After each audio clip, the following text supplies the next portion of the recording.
All right, so we left off, and we really started the idea of an and we said, well, we also have this idea of an and or. And we all know these in our brain, how this functions, that we have or statements. We can say, I can either go to the movies or I can go to a musical show tonight. So we have and or. And so we want to look at how does an or work in comparison to an and statement. So an or decision really says only one condition has to be met for the entire thing to be true. So think about your enrollment at Peru. You have a multiple ways to get enrolled at Peru by bringing in test scores. You can bring in an ACT score, or you can bring in a GMAT score, or you could bring in a GRE, or you could bring in all these different testing options. I don't have to have all of them. I have to have one of them. So an or really says one of those decisions has to be true. So in this case, we have something very similar. We're going to look at, does this salesman get a bonus? So some of these things are a little different now, so we need to look at the top here. So in our declarations, notice now we've said you have to sell a minimum of 5 items. So remember, in all caps is that constant. And we have to sell a minimum of 5 items. The value has to be a minimum of $2,000. In other words, combined, we have to have a value of $2,000. But your bonus went from $50 to $300. I'd take an extra $300. Anybody in here wouldn't? I'd be surprised. So that's what our bonus is going to look like. So what we've written here, and so the pseudocode is actually up here before we'll look at it in the flowchart.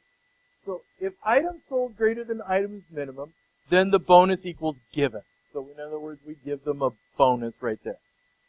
Else, so the other half of that if, then, else statement says, if value sold greater than value minimum, then we give them the bonus. And then we have our end if, end if.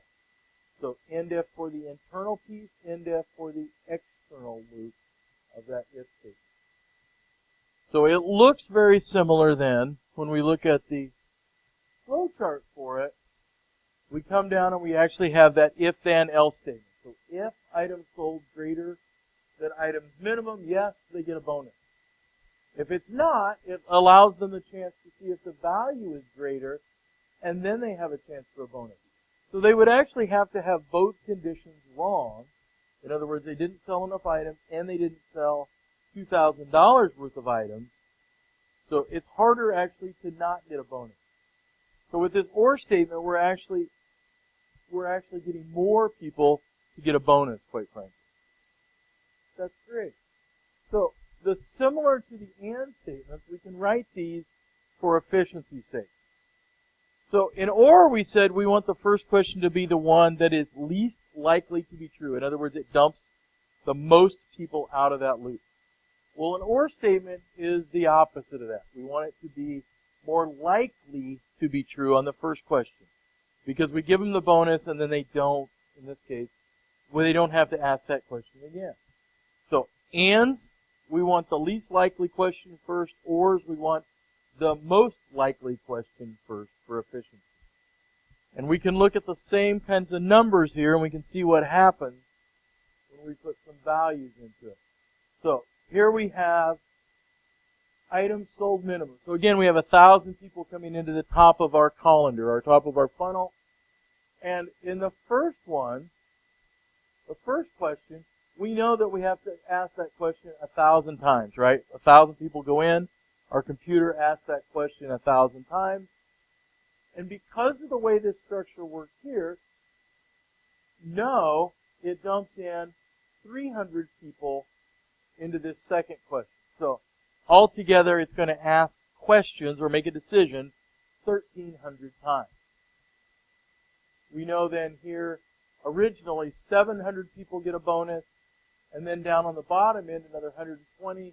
So out of our 1,000 salesmen, 820 of them get a bonus. That's a company to work for right there. So we flip that logic around. Now we have 1,000 people enter the top again. But because in this case only 400 get peeled out as a positive, we have 600 that go back in and ask the next question.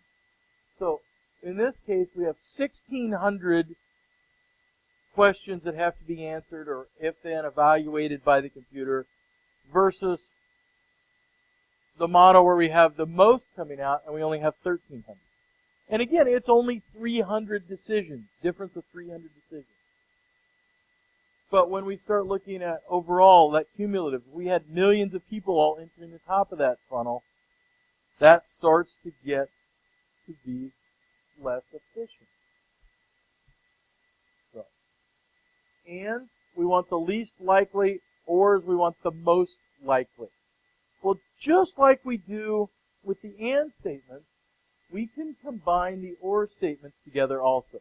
And so we can write a truth table for or statements. But or statement truth tables look a little different. So we're going to build one in Excel because I like Excel and Excel is my friend.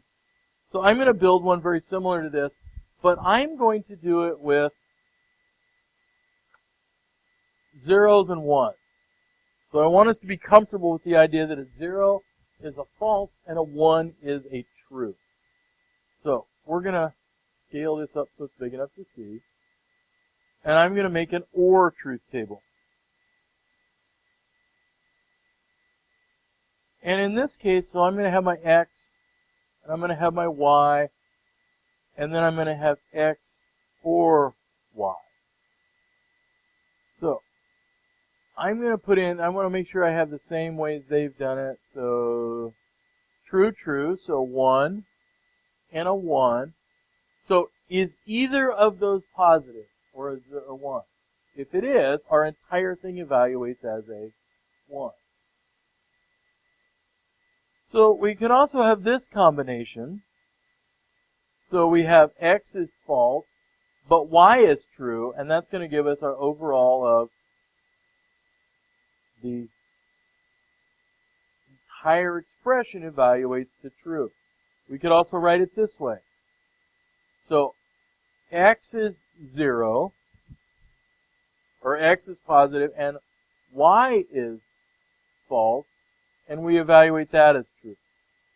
So if both pieces are false, that's really the only way an or statement is false, the entire combination of it. So if I compare that to our and statement, remember an and, only when both of them were positive was it true. Or statement, unless both of them are false, is the only way we get a false. That's the way I kind of look at them and think about it when I'm trying to write the logic behind a lot of these things. So we could say that to get into Peru, you need either a ACT score, or what's the other one that's really common? Anybody else do anything other than ACT? The SAT? So, to get into Peru, we know you need to take one of these, and there's a couple other ways to do it, but let's look at it for ACT. So, yep, I had an ACT, no, I didn't have an SAT. Do I get into Peru? Yes. If I didn't have an ACT, but I took an SAT. And notice I don't have any qualifying scores in there, right? And maybe I was really ambitious and I took both of them. You can get into Peru. Only if I didn't have either one are we going to have an admission issue with not having a test score. Now, would this be more complicated if we were at UNL? We'll just pick on UNL. No? What does UNL also have? UNL has an and statement in there. So, what does UNL require for admission? You have to take the ACT, for example, but does it also have a qualifier in there? No. So, just because it's another university in our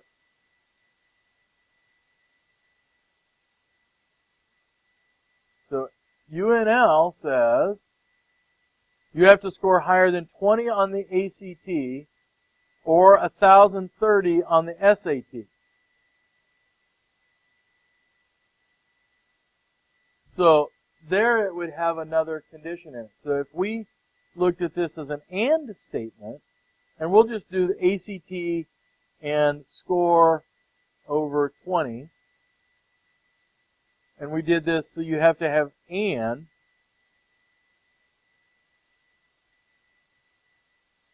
So would this person be able to get in an AND statement? No, they took the ACT. Oh, well, that one's a little weird because it'd be hard to actually get a score and not take the test. But only in the case where we actually took the test and got over a certain score would you be allowed in. And so we can start to combine all these into some logic, and we can shortcut them and make them a little easier to deal with. So this is our bonus structure we looked at a second ago. We can actually write it into one set of conditions. And in fact, later on, we'll build and build and build so we have multiple conditions in there. But we have to be able to understand this first before so we're taking baby steps to get to some of our logical steps. This is a lot easier to write in pseudocode. It's a lot easier to understand than this. Internally, this and this are the same thing. Your computer does this when you write this. So we have to understand that truth table, that logic of what we're asking for. So here we said items sold or value sold is greater than a number, and in which case then they will get the bonus. But internally, that computer is sitting there doing those separately, does each piece of that separately. So here we have some errors in this. So here we've tried to use a go-to structure, which in some programming languages we allow them to go to something or directly move. We don't do that, so that's kind of an issue. Why they're introducing it, I don't know. So the errors really come about in thinking about our logic behind it.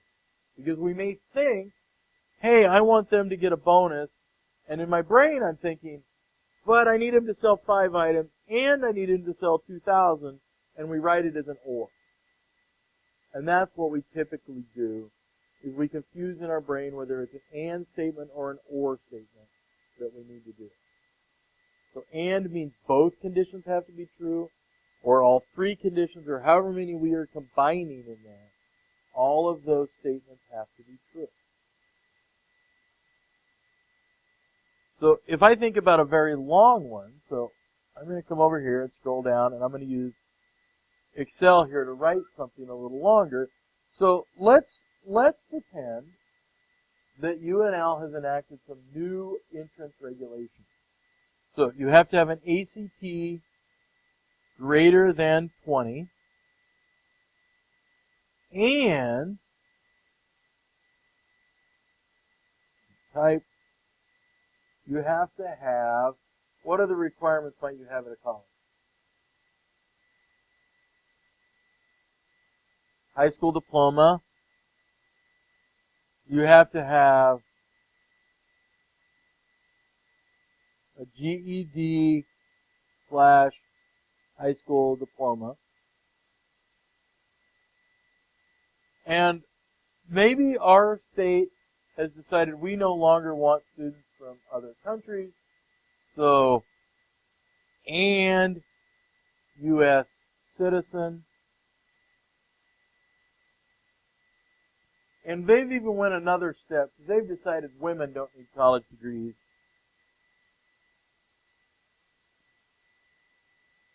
So now we've actually got 1 condition, 2 conditions, 3 conditions, 4 conditions in an AND statement. And male. So we've went back to the 1970s in college, where there were male-only schools and female-only schools. But, so, we have decided that women do not need education. If you're not from the U.S., sorry, Dwight, you can't go to school here anymore. We're kicking you out. So we only have people with ACTs over 20, and you have to have a high school diploma, and you have to be a U.S. citizen, and you have to be male to go to school. It would be terrible. I'm just using it as an example. There were some institutions that, in my memory, I can remember being that exclusive. But if any of those conditions are not true, can you go to UNL? We'll pick on UNL because it's not us. So, if you had a 19 on your ACT, but all the other conditions were true, still can't go. All the conditions were true except you're a female, can't go. So ands mean every condition in there has to be true. If I replace that with ors, so instead of ands, we put in ors,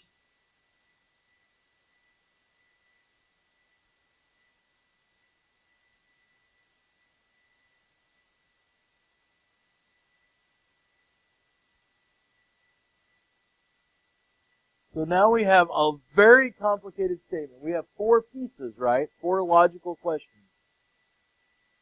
What does it take to get into UNL? Does it take all 4 of those, or does it take just one? Just one. So if any of those conditions applied, you'd be able to get into UNL if we flipped around an and and or. And again, that's a very fictitious example, because certainly I could see requiring a high school diploma. I can see requiring an ACT score. U.S. citizen, maybe there's some exceptions, hopefully. But we really did have colleges that were male or female exclusively. In fact, we had one in our state, in Lincoln. If you go through Lincoln, St. Mary's College used to be exclusively female. There are several of those. So, there were a lot of schools, especially in the larger cities, that used to be exclusively male or exclusively female also. You would see that they would have colleges. So, no longer do we have that, which is really good. We're working on it. Yeah. So, ors and ands are really our decision structures. Everything we do is based on that ands and ors. Other errors. So, here we have an example. And so we want to put in, here's an error that we have. And so in this case, we have a couple of things. So let's look at this up here in our details. So, significant declarations. So we have a number for patron age, price. We have a minimum age of 12, a max age of 12, full price, and a discounted price. So our logic we were trying to do is we were trying to say, you can go to this movie and you can get a discounted rate if you are under 12 or you happen to be over 65. So, kids' prices and prices for senior citizens. Pretty common. In this case, though, what I've done, if I look over here, it's maybe a little easier to see. If patron age greater than minimum age, or patron age less than max age, then price equals full price. Wait, what? So we're trying to say, if the patron age is greater than minimum age, or the patron age is less than max age, then they have to pay full price. So let's put a number in there. And a number in there, so an or statement would mean either one of those conditions have to be true. So let's say you're 88 years old. So patron age is 88. Is that greater than minimum age? So is 88 greater than 12? It is. And so now, great, here we go. That says that whole statement's true in an or statement. If that's true, then they pay full price. Otherwise, Otherwise, this price is equal to the discounted price. So, what could we have done differently in there to fix that? Because right now, as long as either of those conditions are true, how could we make that evaluate properly? What could we change on that? Because we want only those people that are under 12 to get a discount, and those people that are over, I think we said 65 to get a discount. Because right now, nearly everybody is going to get one. And they're going to pay full price. So we want to fix that somehow. What could we do to fix that?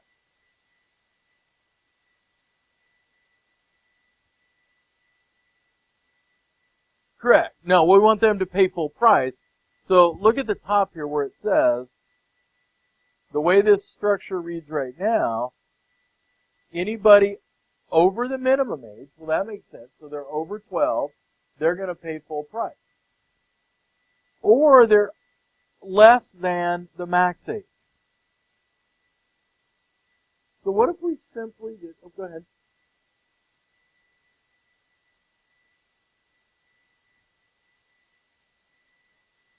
So if we rewrote it so the max age, so its patron age is less than max age.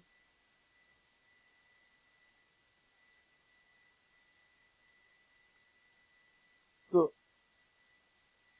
what we can always do is change it and put in a value. So I'm going to pull up a notepad so I can type in it. So what if I did this? Let's small enough to kind of fit down in here. So what if I wrote it as, if, I'm just going to abbreviate patron age as PA, greater than, and maybe to make it clear, I'm going to just write 12. So if they're over 12, and here we're going to write it essentially the same way. So, and patron age less than max age, which we wrote as 65, then they're going to have full price. So what if I change this very quickly, and instead of an or, I really should have said and. So let's put a value in there, a couple of them, we can try them. So if our patron is 11 years old, is that entire sentence going to be true? No. In which case, then it goes to the else, and we could think of it as discount. So let's put somebody in at 60. So 60 is greater than 12, so the first part is true. Is the second part also true, that they're less than 65? Yup. Yeah. And patient age, so they're going to pay full price. So let's put a kid's price in. Let's put somebody in who's 10. Is 10 less than 12? So that part's true. But are they also over 65? Are they less than 65? So that's going to fail, and we're going to come down and they're going to get the discount. So we can write these a lot of different ways to do that. This seems an odd way to do the full price. If I were actually going to do this problem, I would probably revise it a little bit. So I would revise it this way. So if I would do this, so if patient age less than 12, or patient age is greater than 65, then I'm going to put the discount up here. And then any other condition is going to fall out, and they're going to pay full price. So I just revised that a little bit. And when we do these, sometimes we write them really quickly, and in our head it makes sense. And then when we put in test values, we go, we have a problem. So now, if I did this, if patient age is less than 12, or patron age is greater than 65, they get a discount. And it seems much cleaner to do it that way. So if patron age is less than 10, so let's try our 10-year-old again. Is he going to be true on the first half of that? Second half isn't, but it's an or statement, so the entire thing is still going to be true. He's going to get a discount. Well, let's try our 65-year-old or 70-year-old or whatever we have. The first part's not true. They're not less than 12, but the second part is, and so they're going to get a discount. Everything else then falls through. And I like to do it that way simply because I pick out what I want at the beginning of my conditions, and then everything else I let fall out.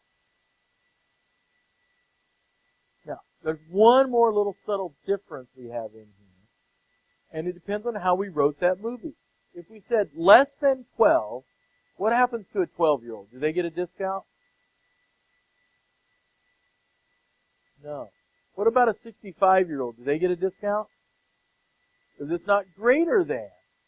But our movie poster said everybody 12 or younger and everybody 65 or older gets in at a discounted price. So, correct. Yeah, we need to put like a less than or equal to, or greater than or equal to. And so that's where sometimes we have those very subtle differences. And when we start to think about this, all right, now we have the right age of people getting a discount. Otherwise, they all pay full price. Let's envision this one more. We'll go one more level deep. What if we have another group getting a discount? Do we see a lot of places advertising a military discount? All right. So we could add a third, or let me make that capitalized, or mil equals true. So now we have three conditions. We have patient less than, or patron age less than 12, patron age less than or equal to 65, or military equals true. So let's put our 50-year-old in there who happens to be a military veteran. This is false. This is false. But this piece is true. That makes the entire thing true. And they get the discount. So it's a pretty clever way to use things like or statements. And we can sift out things we don't need necessarily. So if they're in any other category, so they're 13 years old, they're 47, it all trickles down, and they all pay the full price. So that seems like a little better way to write that. So let's see what our book has for a solution. So here they say patron age greater than minimum age, and so they did it slightly different. So here they've kept the full price at the top, which I would have put it similar and flipped it around like we showed you. But if patron age greater than minimum age and patron age less than max age, so what they did was simply substituted the or for an and said both conditions have to be true, and then they give the discounted price kind of in the filter down. So there's always more than one way to write these when we start looking at how do we correct these kinds of situations and problems.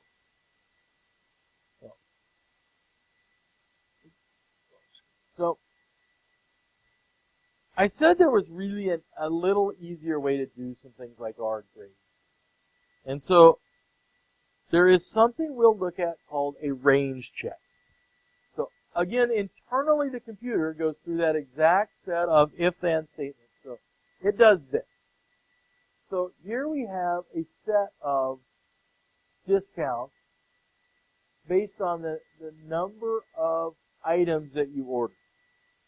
That makes sense. If I order more stuff, I get cheaper prices. Does that seem to make sense? So if I'm ordering an entire college worth of furnace filters, it's probably cheaper than if I go into Menards and buy one.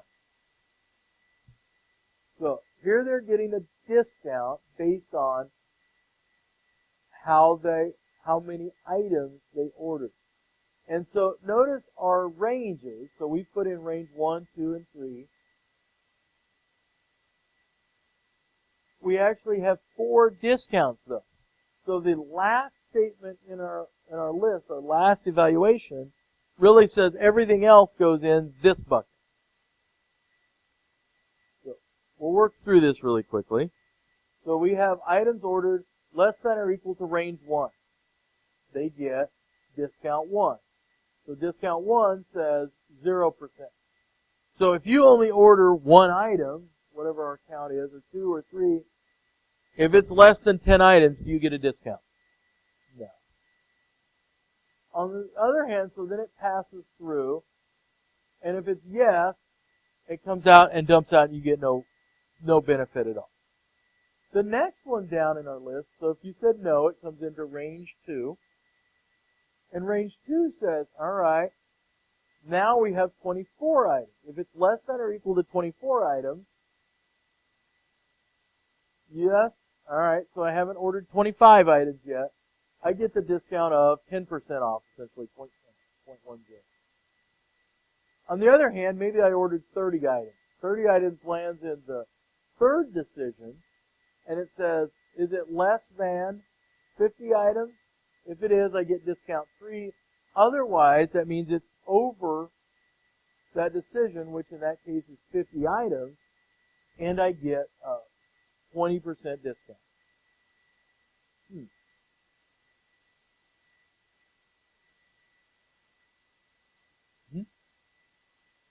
So the pseudocode for that is really, and I'll show you, it's a set of if-then statements. So it's really the same thing. When I started doing the grades, and I showed you how we had to nest each sign inside the grade, this is doing the same thing. This says, if items ordered are less than range 1, then they get discount 1. Otherwise, it goes to the next question. If items ordered are less than range 2, else we go to the third one, else we go to the fourth one. So, and then at the end, then we have 3 end ifs. So this is a way we can deal with prices and things within ranges. So it looks kind of ugly. And we have some, depending on the programming language, there are some simplified ways to write that. So in Excel, we actually have what's called a horizontal and vertical lookups. And we can actually do that comparison based on another table. Well, in a lot of programming languages, we can do something very similar. But behind the scenes, we're comparing them one at a time. And that's what I did originally. The first time I ever wrote anything to take percentages and make it grades. I can look at it and I can put a grade in. But I wanted an automated tool, so I didn't see your name and I didn't say, well, hey, that's Gavin. I like Gavin, so I'm going to put in an A when he should have had a D, right? Or a C or a B or anything. I wanted it as objective as possible. And so I wrote that, and the original way I did it with Excel, not knowing any better, was I put it in and I nested it together so it was about yay long. And it had every different grade level in there, and they were all nested like that. So it started with an A, then it went to B+, then B, then C, then C+, then D+, then D, and then F. And I was thankful we didn't have minuses that day when I wrote that. Now, however, we have some better tools available. This is what it looks like internally, but we can make it look a little easier once we start writing in that case. So a lot of times we have this idea of ranges. So I buy a lot of network stuff from a company called Monoprice. If you haven't heard of it, you need video parts, so cables and such, great. Let me just click on something. They even sell weird amplifiers.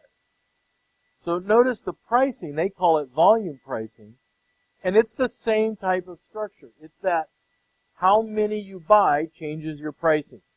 So in this case, the price doesn't go down. If you buy 50 of them, you still get the same price. So this one wasn't a great example. Let me see if I can find one that is in here. So if I go to let's go sit down, stand, desk. I think some of those will have a discount. I hope. Or I'm going to feel really silly.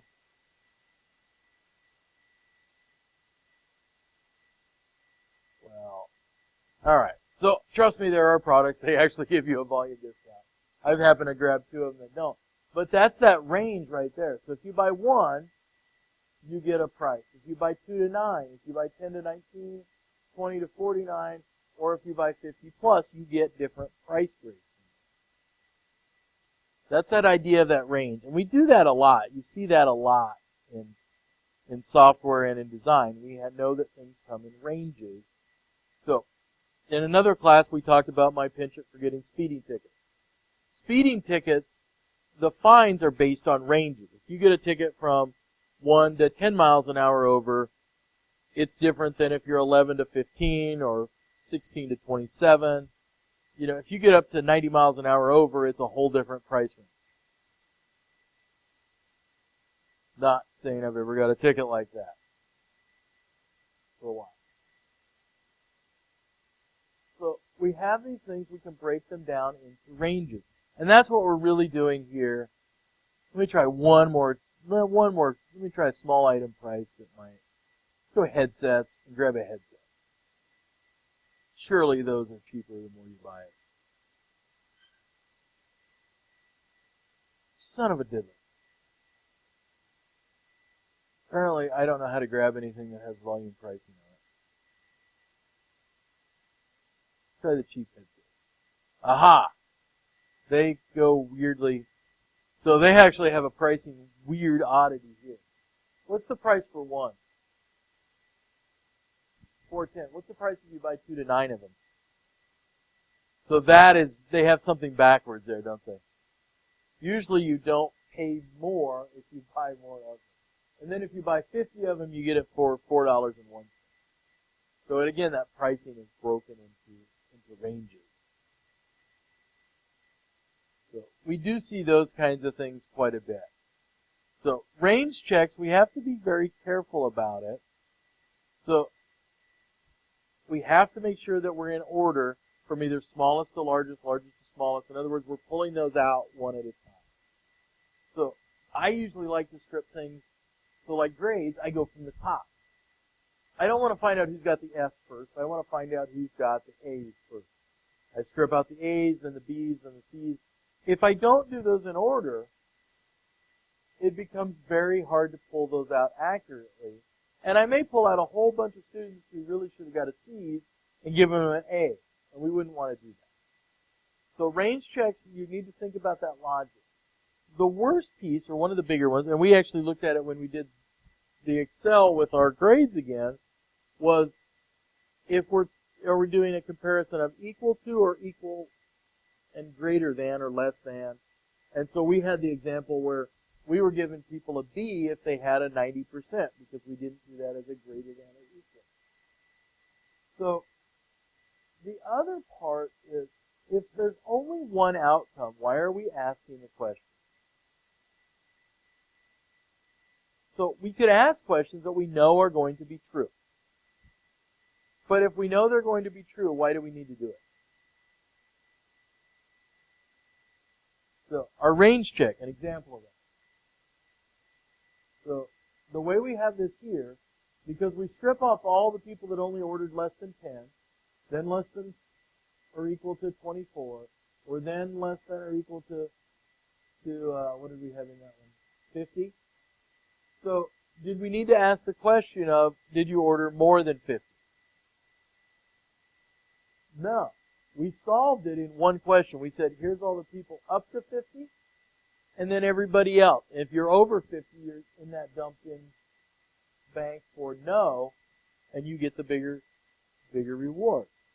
We don't have to ask that question because we've already stripped off every other possibility. Unless they can order negative items, and I don't think that's possible. Does that make sense? We didn't need it. So even though we had 4 ranges, I only needed to ask 3 questions. I didn't need to ask about that largest group because we had eliminated any other possibility. So when I do my grade checks and I go A, B, C, D, E, well, A, B, C, D, do I need to have anything for that F to check if they're really an F? No. Because I've peeled out all the other grade possibilities. What's left if you don't get an A, B, or a C, or a D? The only thing left is that failing grade. And so my logic in my Excel does that, and it says, well, nope, out. Done. Now, I have another piece based on percentages to make me go look, because now there's some financial aid pieces that come into place. But I think I have it set at 10%. If you have less than a 10% of its grade, it highlights it for me and tells me to go look at that grade, whether I need to turn it in as a earned F, which means you took the class, took the final, failed, or an unearned F, which means you just didn't show up for class. And apparently there's a great difference in financial aid implications. But here, I didn't need to ask that question of, are they over 50? Because I peeled out everything else at that time. So here's a bad example. So this example, very similar structure. We have 10, 24, and 50. So we actually end up with a range that we can't do that. You can't even get that. So is items ordered greater than range 3? So what could happen is we end up with a path that we don't need and isn't useful to us. Because we realize if we take out the groups in A, the groups in B, the groups in C, all of them should fall into that. But put in some numbers and you'll see that that's kind of that idea, that dead path. It doesn't help us any. And in fact, it could cause you to lose some. So you're saying greater than range 3. Range 3 is 50. So if I had exactly 50 items, it actually is going to fail. Or should fail in this case. And we don't need it. It's unnecessary processing. We don't need to think about it. So here again, that one can never be false if items ordered are greater than range 3, because we've already peeled everything above that. So it just gives us a calculation we don't necessarily need. So here we have one where they've added some complex questions. So range 1, the first one makes sense, less than or equal to range 1, and they get customer discount 1. The second question says, if items ordered are greater than range 1 and items ordered are less than or equal to range 2. Do we even need that highlighted consideration? No, because we already found it out up there and we passed it down. So what you're doing is making your computer do additional questions. So if I'm going through 1,000,000 of those, or 1,000 of them, it's going to be significantly slower. You're asking questions you already know the answer to. You're just adding additional work to it. A couple of points about these. So, almost every programming language, and I showed you the one where we used the UNL as an example of how to move back to the 1950s or whatever it was when those conditions were true. We can combine and or operations. So, we need to talk about precedence. If I don't explicitly use things like parentheses to show which operations come first, by default, and in that order of operations, and operations take precedence over or operations. So, Boolean logic has a set of precedence, just like, multiplication, and the one that takes precedence is the and. So if I have ands and I have ors, the ands are going to function first. So those get evaluated, and then the other items get evaluated. And we're going to try to write code and language that isn't so horrible that we have to deal with that a lot.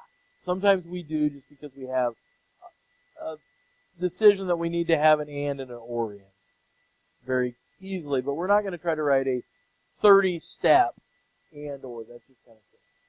So, and or. What I'm going to tell you is use parentheses to explicitly state that I need the result of this operation first. Just like you do with a math operation, just like you do with a logical or a Boolean decision, put parentheses around it to make life easier. So you can also nest in your statements, if-then statements, instead of using those. Sometimes that makes more sense for you to do. So, a nested decision sets that order of precedence. So I have to do the rating equals G first, age less than or equal to 12, and then age greater than or equal to 65. So right there we're writing a piece of code that says, how do we get people and deal with movie decisions and discounts? So in this case, we've also said, only where the movie is a G-rated movie do they get a discount. If it's not G-rated, you don't get a discount. Now, that's going to eliminate a lot of discounts at a movie theater. When's the last time you saw a G-rated movie? I can't even think of one. Because even things like Frozen, isn't that PG? Yeah, most are PG. So that's going to eliminate a lot. So that's a very sneaky move of this movie theater. Wow, we're not going to have any discounts because we're going to eliminate most of them. So age greater than 12 or less than or equal to 12. If that's true, they get a discount. Age greater than or equal to 65, they get a discount. Otherwise, all the other reasons they get discarded out. So, movie theaters certainly wouldn't want you to have any kind of a discount. So, we can do a lot with and or statements. We can ask a lot of questions, and we can come up with a lot of answers that hopefully are correct. What I'd like to look at really quickly, I can get back to so this week I have a couple of pieces, and hopefully people have participated. I haven't looked to see. So you have a discussion board where I've asked you to submit your work.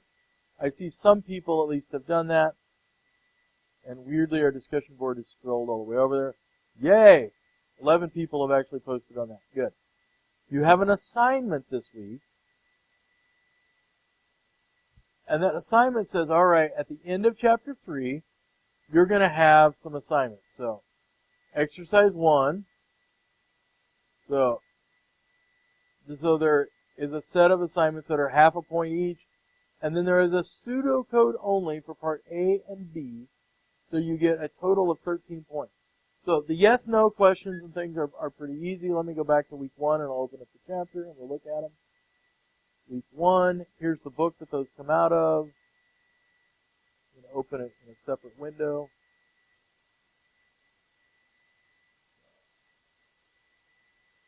I want chapter 3.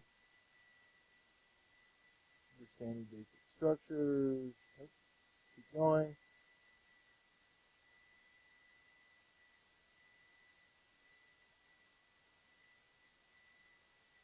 Understanding OR logic. Hey, this looks like what we were talking about. Are you able to click? I didn't know on this one if you. This is so I have not tried that, honestly. I would hope that you are. Alright, so.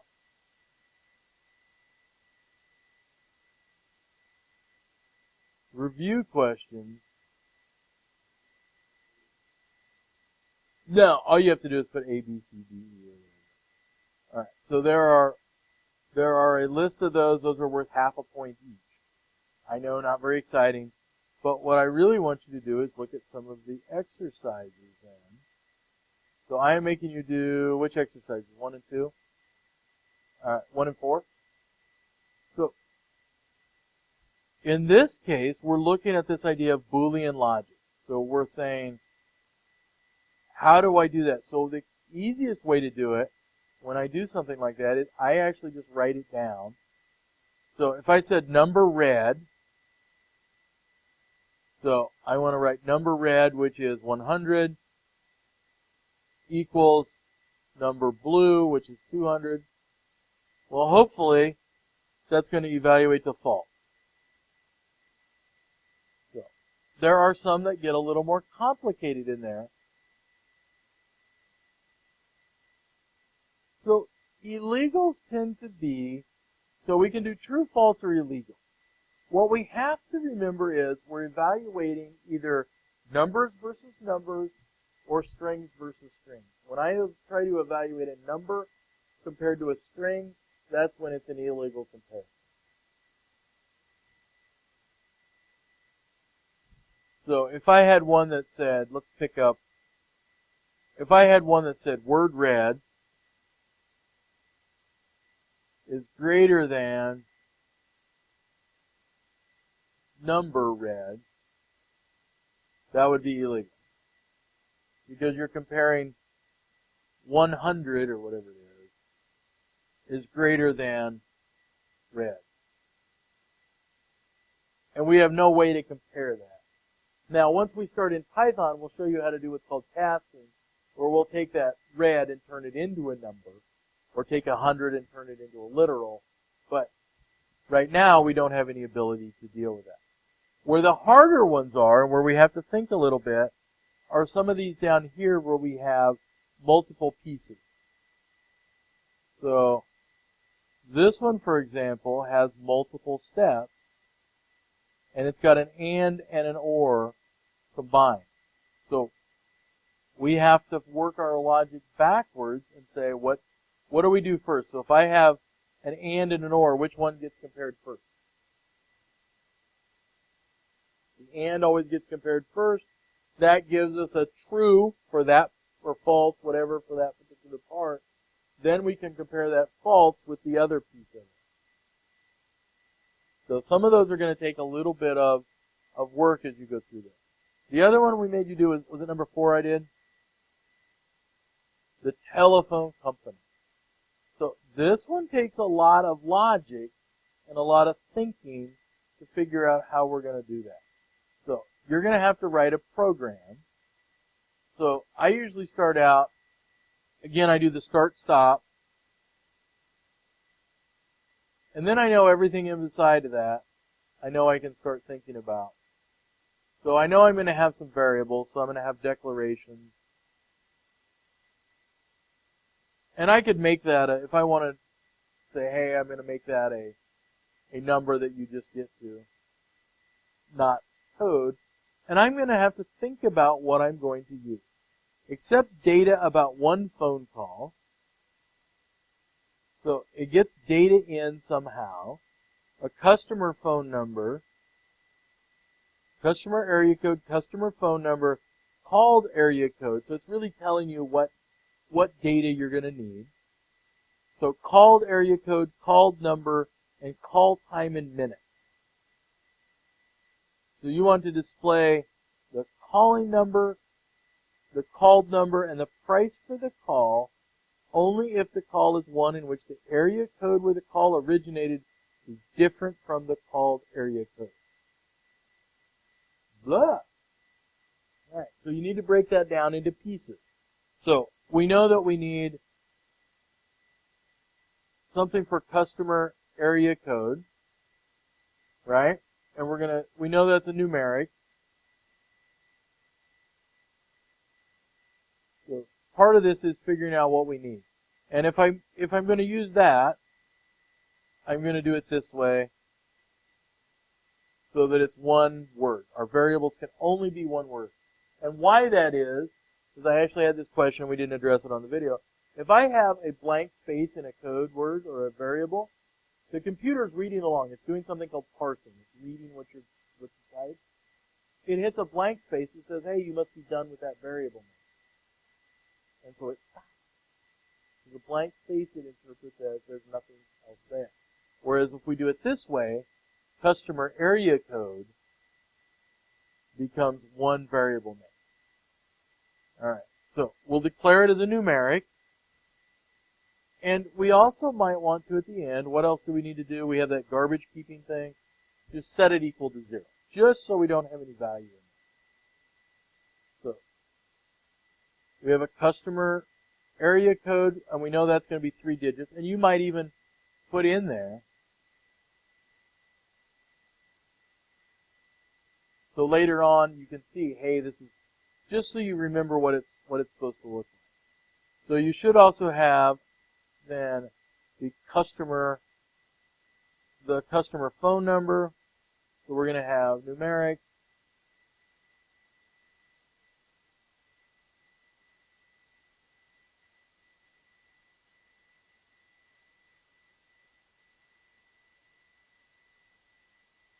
And I just put that comment in so I can remember what I'm doing.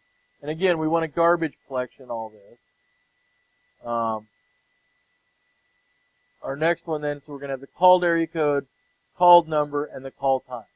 So we've got essentially 5 variables to start with. So we would have something very similar. So you'd have, we could call that called area code. We would need one for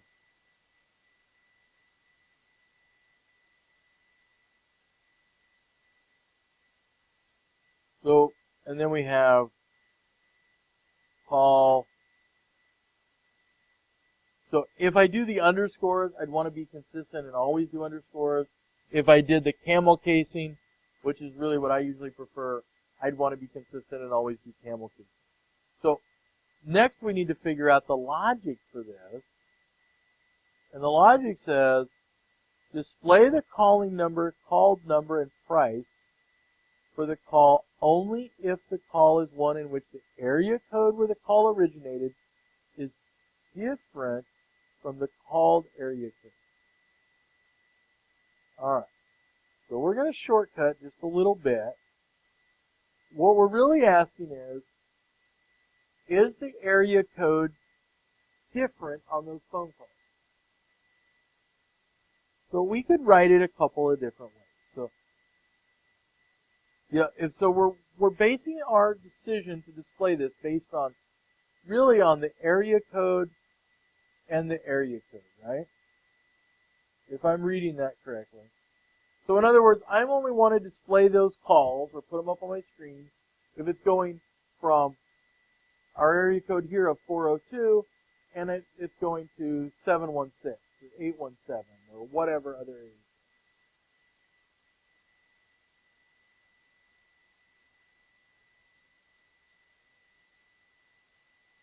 We do, in this case, we want to figure out first if we need to display it or not.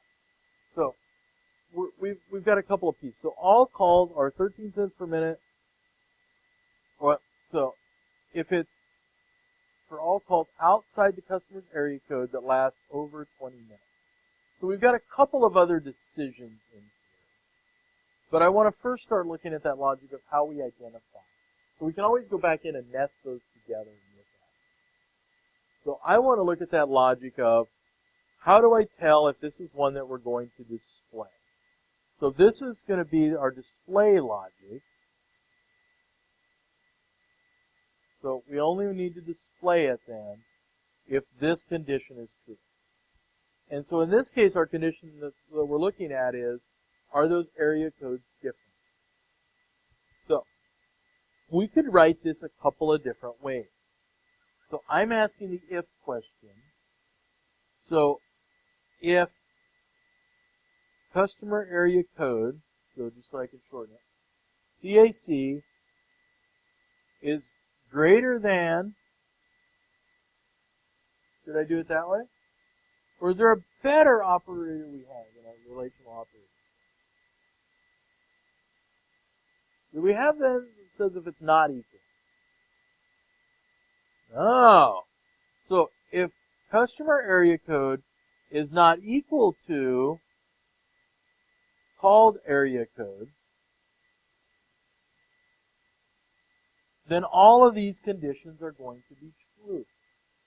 So we're going to display and print this out. So now we have some other logic we need to think about. So we would also then have an else statement here. So else, in this case, does else do anything? So we could even write don't output anything. So we could write it that way. Now, should we probably calculate the cost of this call first or in another step? Yeah. So we also need to think about how we calculate this call. So this is going to be display call information. Right? So I'm kind of doing the logic piece. I'm not necessarily putting in all the details yet. Alright, so I also need to calculate the cost of the phone call. Would it make sense that we really should calculate the cost of all phone calls, whether we display them or not? Probably, because at some point we probably want to see what we're being charged for our phone bill. So let's look at our logic for that really quickly, where it says, as most of us now, we don't assume calls cost anything. Phone calls used to be very expensive, and they still are in some places. So 10 cents per minute for all calls outside the customer's area code and that last over 20 minutes. All other calls are 13 cents per minute. So there are a lot of different ways to write this. Let's think about this logically. We really have two buckets of calls. So if a call has a couple of requirements, it has to be what? Outside of the customer area code, does it have another requirement? And longer than 20 minutes, then do they get a cheaper price? Otherwise, that call is 13 cents a minute, every minute. So maybe the first thing I want to do is I'm going to need some values up here. We know that the call length, maybe we need to declare one for call price. Now, really I should do the 13 cents and everything else up here in the declarations. And I want you to understand that, but I know that we're down to about 10 minutes here, so I want to go through some of the logic really quickly. So, I can make that call price. So if, and what are my conditions? So if area code different, right? So I'm going to put this in parentheses because we know that's a comparison. You're going to compare the two area codes. And, I think is the right one, if call length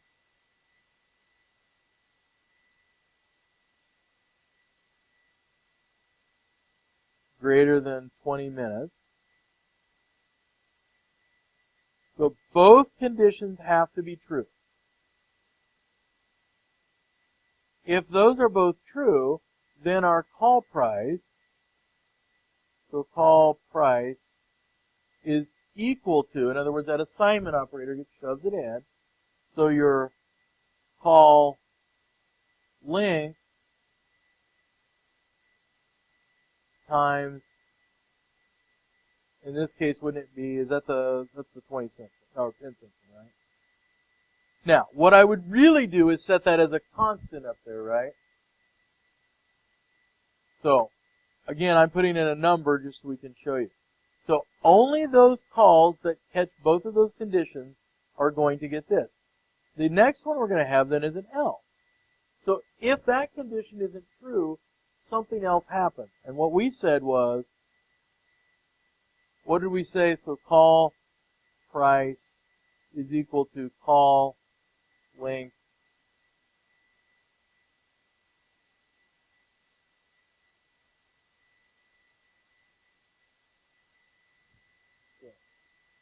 we would set that up that way. And yeah, you would put a constant and put that up in your variables. We don't ever want those hard-coded numbers.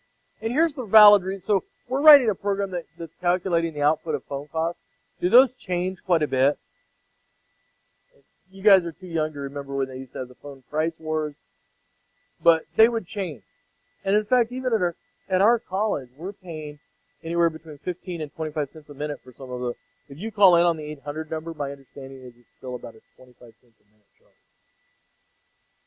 Phone companies still charge for long distance calls and different things.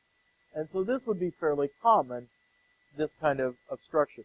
The other place you see that a lot, if you stay in a hotel and you try to use the phone in the room, you'll see that a lot of places charge you like 50 cents for a local phone call. You go to a bigger city. So this kind of gives us a way to do it. And I like the logic here because we're taking the smallest group. Everything else is going to filter down. So that else statement could also include if we had another condition. So if we had a condition where if the area codes are the same and the call length is less than 20 minutes, that it's 11 cents a minute, we could put that in that else statement, and we could nest those different prices down there based on those conditions. But right now, we only have really the one set of conditions that everything's true that gives you the 10 cents a minute price. Any other condition dumps it into this other bucket. And so that's where we come up with our 13 cent a minute phone call.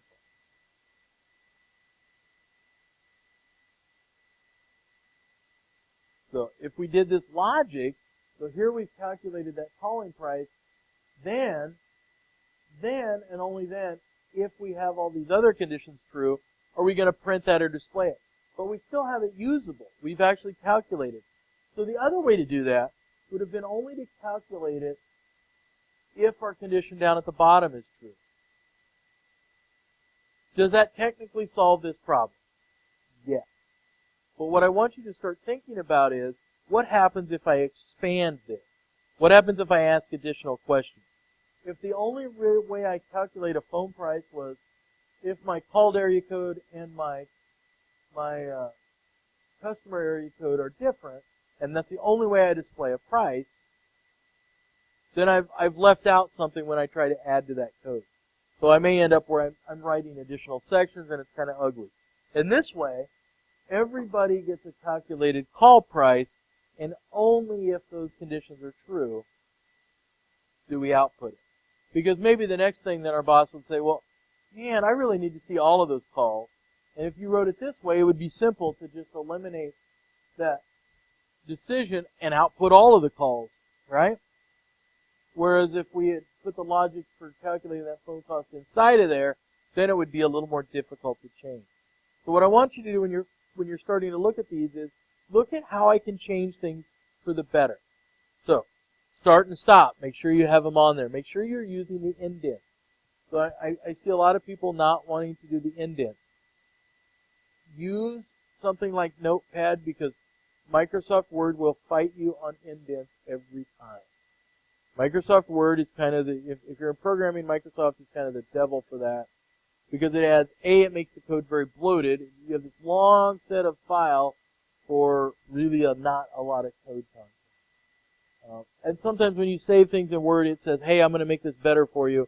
Or if you start indenting, it starts to put numbers and other things in there for you. So I would recommend using Notepad. It's a little more complicated manually. You have to type in or tab. You can use things like Notepad++ if you're already in web design or you're using it or used it before. But those indents are how we tell where those blocks are. You have to make sure you're indenting in the proper location. That's one of the biggest things I see is I see all this code. It's not indented. The computer, when it's reading it, it doesn't know where one block begins and one block ends. And so things like your if statements, your loops, and all those won't work correctly if they're not indented.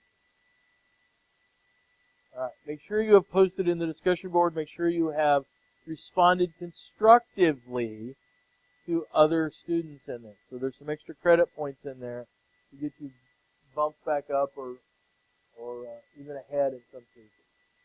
Make sure you use lots of those / comment codes. So commenting codes help me understand what you're doing also. They'll help you remember what you're trying to do in there.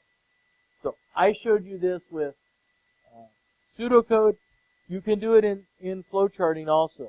And for however if your brain works graphically, that flowcharting may make more sense.